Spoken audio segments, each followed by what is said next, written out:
তোমার নাম কি? নির্মলা বাগদি। আচ্ছা, তুমি আমার কাছে কি জন্য আসো?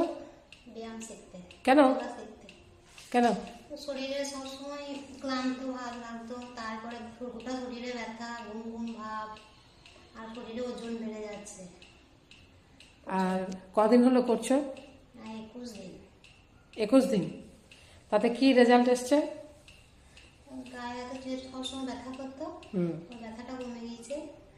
আর ঘুম ঘুম লাগতো সবসময়, ওটাও ঘুমটা সবসময় লাগে না।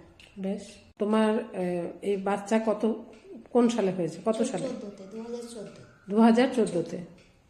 আর তারপর থেকে সমস্যা শুরু? হ্যাঁ, পেটে যন্ত্রণা, সেলাই ব্যথা করতো। আর তার জন্য ডাক্তাররা ওষুধ দিত না? হ্যাঁ, ওষুধ খাচ্ছি। ওষুধ খেয়েই যেতে হয়? না, প্রথমে প্রচন্ড ব্যথা করতো, সেলাই ব্যথা করে। তারপর যখন ডাক্তার দেখালাম, ডাক্তার দেখিয়ে ওই ওষুধ, প্রচুর ওষুধ, 3-4 হাজার টাকা মাসে ওষুধ খেতাম। ওই ওষুধ ব্যথা প্রচন্ড ব্যথা করতো। সমস্যার কিছু সমাধান হয় নাই? না না। আর উপর হয়ে শুতে পারতিস? না না না, কোনো দিন শুতে পারতাম না।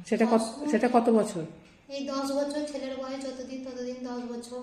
10 বছর উপর হয়ে শুস নাই কখনো? না না, শুলেও খানিক্ষণ থাকতে পারতাম না, যে পেটে মনে হতো কাটার মতো খচখচ করছে একটা সেলাইয়ের মধ্যে, শুতে পারতাম না, কোনো দিন শুতে পারতাম না। দিয়ে তারপরে এই ডাক্তার দেখানোতে? হ্যাঁ, নিয়ে ডাক্তার ম্যাম বললেন এক্সারসাইজ করতে, জল খেতে প্রচুর, আর ওয়েট কম করতে। হ্যাঁ হ্যাঁ হ্যাঁ। আর 2 মাস পরে আবার দেখাতে বলেছে? হ্যাঁ হ্যাঁ হ্যাঁ। 2 মাস পর দেখাতে বলেছে, তখন আমার কাছে এলি? হ্যাঁ, আমার কাছে এসেছি। তারপরে এখন এই ব্যায়াম করে? হ্যাঁ, আমি তো সবসময় এরকম করে শুয়ে থাকি, মাটিতেও শুয়ে পড়ছে, কোনো অসুবিধাই হচ্ছে না। ব্যথা তো করেই না বলতে গেলে, সব সময় ব্যথা করতো, সব সময়। এখন তো মানে কি বলবো, ব্যথাই করে না আমার, ব্যথাটা তো মনে চলেই গেল। কম দামি ওষুধ খেয়েও ব্যথা কমতো না।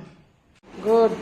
1 2 3 4 5 6 7 8 9 10